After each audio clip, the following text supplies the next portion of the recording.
Imagine your favorite meal costing double of what it did last year. Well, for Nigerians, there's no need to imagine because that's the harsh reality for many of us as food inflation continues to soar. President Bola Tinubu declared a state of emergency on food security in July 2023 due to rising food prices following the removal of fuel subsidies.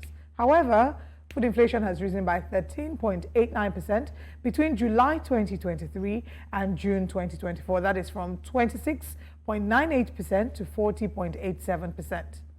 Now, the government's efforts to tackle the issue have fallen short, and the decision to suspend duties, tariffs, and taxes on importation of certain foods for 150 days has drawn criticism from farmers and experts alike. Now, joining us is financial analyst Kalu Aja. Good morning, and thanks for joining us. Hi, good morning. Good to be here. Good to have you. I'm going to start with, your thoughts on the actual inflation figures. There's people who argue that what we currently see is not even the real or the reality of what it really is. I saw that Stephen Hanke puts us at 101% inflation. So do you agree with what, the NBS is giving us, or do you think that it's maybe even worse? Well, I think we just have to go what the NBS is giving us because it's the official number, right? You can calculate your own inflation, get your own basket, see what the difference in price, say last year and this year is. You'd get a higher figure than 33%. But just because the NBS is the official number, we have to go with that. There are many ways to track prices. It's clearly higher than 33%, but I would default to that number because it's official. Okay, so now let's talk about the divide on the 150 days free import duties. Federal government is looking for every opportunity to tackle the food security problems that we are facing. Dr. Adesina recently criticized that move, saying that we cannot tackle inflation and food insecurity by looking at importation, and that it defeats the purpose. So what side of the divide are you on? And, would you say that there's sense to either side of the argument? Well, inflation in Nigeria is a food problem. That's simply it. The CPI, that's a consumer price index that measures inflation, is about 51% food.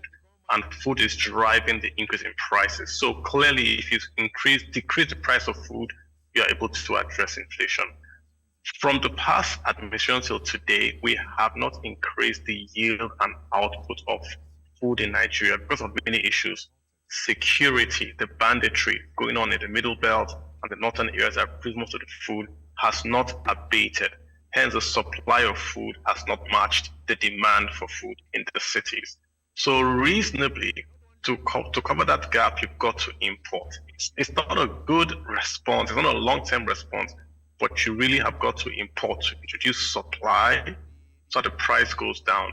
It can't be a long-term solution. It's going to be part of a solution that says you import today, you invest in the agricultural, but the way you can do it really, you can't do monetary policy and increase the supply of food. So the criticisms are textbook. The reality is that we've got to increase supply of food in Nigeria, and the one way we can do that immediately in 3 months is to import food. The president's declaration of a state of emergency in July 2023, was that a genuine interest in solving the problems at that time? Would you say that they really knew what they were about to do when they were declaring a state of emergency, or that was just words for the media?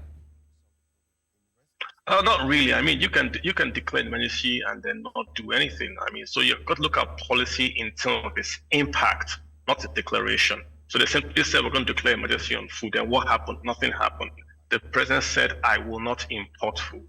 But he didn't also increase local output in terms of food supply in the country. So we've had months and years where food has just kept on going up and up and up. Food inflation is 44% today. The track record is a consistent upward review in the price of food, and we haven't done anything, even though we've declared a food emergency. So I think finally they've realized that you've got to tackle this head on. You've got to increase supply. It's just that simple. You can't plant maize or yam or cassava and it grows and you harvest and you distribute in 90 days. The only way you can get that done is through import. So the declaration of emergency was quote unquote just words. Even this new policy of imports of food, we have to see the food in the stores and in the cities before inflation can then start to tamper down. If you have your hand around food inflation, then you reduce that whole inflation rate in Nigeria, and you can then start to apply monetary means to that inflation. For now, we are still looking. Okay, but, so this is what I struggle with, because we've just gone through the Buhari administration where we saw pretty much similar attitude towards solving these issues, which is just words. And even when it was insecurity challenges, the president then, the former president, will give marching orders to security agencies. But it turns out to be just words. There's no actual interest or political will to follow up on those words. So where would you point the problem to? Is it possible, if a person says that these people don't really care, they just make these statements through their media aids and then everybody goes to sleep. Nobody is monitoring, to see that there's any improvement. And in a couple of years, there's nobody who's really going to question their level of success or their deliverables, basically. And that's why they don't really care. Would that make sense? Or is it a situation where they truly have interest, but their policies are just not working? The key word is implementation. The policies are fantastic on paper, but they can't implement what they say. So they want to, like the past administration, they shut down the borders to encourage food growth in Nigeria. That was a silly policy. You don't do that, right? You've got the population growth in Nigeria is about 3%. Food yield is not keeping pace. You've got to import and at the same time increase yield, but we didn't do that. Right now, the new administration was talking about food emergency, but what does that mean on paper? It means they were taking rice from the market, buying rice to share to the same Nigerians. So you are exacerbating inflation by taking borrowed money to buy rice in the same market and then share to the same Nigerians. So the implementation, the government implementation is where the gap is. This new policy, they are saying you can import food, i.e. private sector can import food without paying duty, which means the private sector is going to bring in food through the borders. And if it works, that might be the difference, because the private sector knows how to implement better. So if you have the big guys like, say, flour mills in Nigeria bringing in wheat that they can then make for flour and semolina, that can then see a direct price reduction in the market in terms of those tubers and all that kind of those kind of meals. But the government's problem is implementation. It's not the policy. They say it, but they can't implement it. Somewhere down the chain, it gets broken. That's where they have a big problem with. Okay, let's talk about the implementation of these policies. I saw a report that said that there are projections that about 32 million Nigerians in 2024 would, run the risk of suffering from malnutrition and hunger. Now, we are seeing that there are several policies that have been, put in place beyond the 150-day duty-free importation policy. There's also the federal government distributing 20 trucks of rice to the 36 states, and all of these other, measures that have been put in place to sort of mitigate the harshness that Nigerians are currently experiencing. Let's come to the distribution of rice. That's another one that people have criticized. What are your thoughts on it? Do you think that that's maybe an efficient policy, or do you think that it wasn't really necessary? I think it's just a waste to go buy rice from the market and share to people. You are making inflation worse. If you take cash to the market, of course you are the biggest spender because you have government money. So prices go up. So the guys that cannot buy rice with government money are going to buy rice at an increased price. What they should have done is what they've done now. Allow the market to be, say, zero tariff. So everybody can import food. The big players, the small players, everybody can import food. Look at the problem. When you are a trader, if you are selling tomatoes, for instance, when you price your tomatoes, you add your profit. You also add the inflation expectation to your price of tomatoes. So because the inflation is going to go up, you increase your price of tomatoes to capture the increase in tomato prices next month. But if you know there's going to be imports of tomato coming to Nigeria, then you don't add that inflation expectation price to your tomatoes. So costs stop going up and start to dip southwards. That's what's going on. And taking cash to just buy rice, you are telling the traders that there's going to be new money coming to the market and that prices are going to go up. You need supply, not supply of naira, but supply of the goods, i.e. the food in the market. That's what brings down the price. If you take Naira to the market, the prices are going to go up. So stop buying rice in the market to share out. Reduce the duties, reduce VAT, scrap it totally for say 90 or 150 days, allow the market to catch up. Then you also focus on the long-term value chain, distribution, storage of the already harvested food. Otherwise, this will just going to be a short-term stopgap. You've got to also focus on the insecurity and the value chain to allow this price reduction to stick. Otherwise, it goes down, then it's going to go right back up again. Yeah, I mean, every time you mention the agricultural value chain, it almost seems like a reminder that none of these things will be sorted out, or will not see any relief in inflation figures in the next long while, because we're talking security, electricity, transportation, storage. There's many things, factors that need to come together. But from your projections, do you see that maybe in the next 2-3 years, there might be an improvement in the food prices that Nigerians are currently having to deal with? Thirdly, what's going to happen if that imports are going to come in and take over the local production, unless you fix the insecurity. If you don't fix the insecurity, rice is cheaper in America, India, and China. That rice will come into Nigeria to replace local production of rice because it's cheaper. It's cheaper to make rice in America and China than Nigeria. So you've got to fix the cost of doing business in Nigeria. Otherwise, once Nigerians taste cheap imports, they won't go back. So if you then want to take away that cheap import from Nigerians, it will be like you're removing a subsidy. There will be an uproar. Once there's cheap bread, it's very difficult to make that bread expensive again. So the government is doing the right thing, but this should be a part of a medium to long-term plan. I say it again, if you do this, prices are going to come down.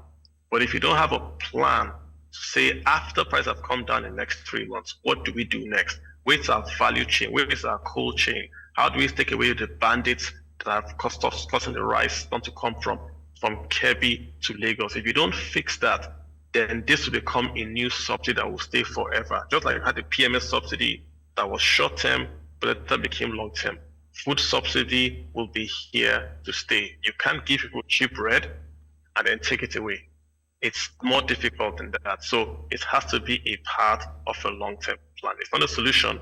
It's got to be a short-term solution. Otherwise, you've dug yourself into a fiscal hole that you can't come out of. All right. So does this in any way tie back to what Dr. Adesina had said earlier? When he had said that we can't import our way into food security because, of course, whilst, like you've mentioned, when we open up ourselves to cheaper options from the food that is being imported, we are stripping the local producers and the farmers of the opportunity to be able to, make some earnings as well, because it affects their businesses. So in a way, does that give some credence to what he has said? The point what he has said is that there's no option. Nigeria has no option but to import. It's different from, say, what happened in, say, Europe when they had COVID, and then, of course, you had farmers not going to the farms, so they had a downfall in output, hence they had to import for short term. In Nigeria's case, it's a systematic security issue. It's a national security issue that farmers cannot go to farm. If farmers can't go to farm, then what do you do? Are you going to say, okay, let's encourage farming? Encourage farming where? So what Mr. Adesina is saying is right on the textbook level. You can't grow your economy by importing food. But the reality is that if you go to the farming areas of Nigeria, the middle belt, the north, where you have this large acreage of farming, there's a breakdown of law and order. Farmers are paying tributes to bandits to farm. So if you have that, then what's the option? You've got to import. If you don't import, then the food keeps on going up and up in price. That drives inflation up, and if inflation goes up in price, that drives your deficit, that drives your unemployment. So Nigeria has a food problem, not only an inflation problem, a food problem. If you don't fix that, nothing is going to work. Nothing is going to work. If you have inflation at double-digit 33%, you can't invest. Right. So we've got to fix it. The inflation has doubled, like you've mentioned. I wanted to ask if we're going to get a break anytime soon. from what you've seen, following the trends from last year up until this year, we've seen the numbers. What are your projections for maybe the next 1 year, for July 2025, or maybe even for the end of the year? And how can individuals and businesses in Nigeria make the best of the situation we found ourselves in? It depends on the supply of food, really. Maybe the oil prices. If food supply comes in, inflation is going to go down by the amount that it should. So look at it this way: you have oil inflation at about 33%, food at about 40%, right? That difference is just the lack of supply of food. If you bring in cheap food, you wipe away that inefficiency in the local output of food, then you're left to just with the monetary inflation. If this policy works, that we can import food, short term prices go down, then long term we can fix value chain, which is say 6 months to 12 months. So we can say we're going to clear farmland, we're going to plant farmland, we're going to have things going on the roads to cities. Then you can then see food prices staying down. So what I'm thinking is that in the next 3 to 90 days or 150 days, you're going to see food prices come down if this policy actually works and food comes in. What happens after that 90 days is now going to be the problem. If you don't have infrastructure, if you don't have a good investment in value chain, prices are just going to go right back up, because once the VAT is put back in, you have no supply of foods coming from the middle belt and northern areas. Prices go back up unless you have a subsidy. So it's really dependent on how this policy works, really. It's a food problem. All right. I think we can move away from the food discussion for a bit. You've always argued that Nigeria doesn't have a revenue problem, we have a spending problem. So you can quickly highlight that also, and I also got to saw your reactions to the recent World Bank loan, I think $751 or $81 million World Bank loan that we've recently gotten. So just your quick reactions to our recent expenditure, with the current administration, their approach towards, of course, maybe cutting down cost or not. And then also, the recent World Bank loan, which we've just gotten. Gotcha. We're spending too much. We should have an austerity budget. We shouldn't be borrowing to spend when we are run out of revenues. Right now, Nigeria doesn't export crude oil. We're at 1.2 million barrels a day. Our budget says 1.7. OPEC says 1.5. So instead of us to cut down our spending because our revenues have fallen, we are actually borrowing to maintain our spending. That's a spending problem, not a revenue problem. We're trying to cut our coat according to our size, not our cloth. So that's a big, big problem. If your revenues fall, you have to cut down spending. You don't borrow to maintain the same level of spending. So it's not that we don't need revenues, but if more revenues come, we waste it on importing SUVs and buying private jets. That's that for the revenues. If you look at the World Bank loan, those things have got preconditions. It's almost the same thing Kenya did. The IMF gave Kenya a loan of about 2.3 billion and give them preconditions, increase revenues by raising VAT and all that. Kenya did it, the youths went on the streets. It's the same thing with Nigeria. We've gotten a World Bank loan now, and it's predicated on increasing VAT by 2026 to at least, what's the figure now they want to take it to? A higher figure than what they have in the VAT. So VAT is going to go up. The subsidy on dollar is going to go up. So 12.6%. It's not going to be purely commercial. What did you say? I think 12.6%. That's the number I was looking for, 12.6%. You haven't increased wages. Consumption is low. Oil exports are low. Productivity is low. Who is going to pay that VAT of 12.6% in next year and the year before? Who is going to pay it? Nigerians really are suffering. So you're piling on this VAT increase onto a population that can't even afford bread, that the New York Times has said has calcium deficiency. And just not eating meat. They're cooking stew with cucumbers and watermelon. And they want them to still pay a 12% VAT. So I'm worried about that. At a point, Nigeria has got to say, listen, we've got to do an austerity budget. Cut everything that is not human related.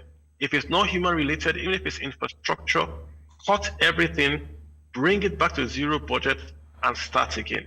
You can't have a country where 100% of the oil revenues can go to only pay civil servant salaries. Nigeria's total earnings, can't cover our debt service, as our 2023 report by the Federal Government of Nigeria's Budget Office. All right. How can you run a country like that? All right. We want to quickly move to another conversation, but in 30 seconds, do you believe this administration has all that it needs or all that it takes to solve the inflation problems that we're facing and to, advance Nigeria's economy? I think they have the good ideas, but are not implementing it. The key word for them is optics and implementation. They act like Nigeria is Dubai, and they can't implement big projects. They say it, but they can't do it, and they are spending too much on things that are not necessary. Those are the two issues that they have.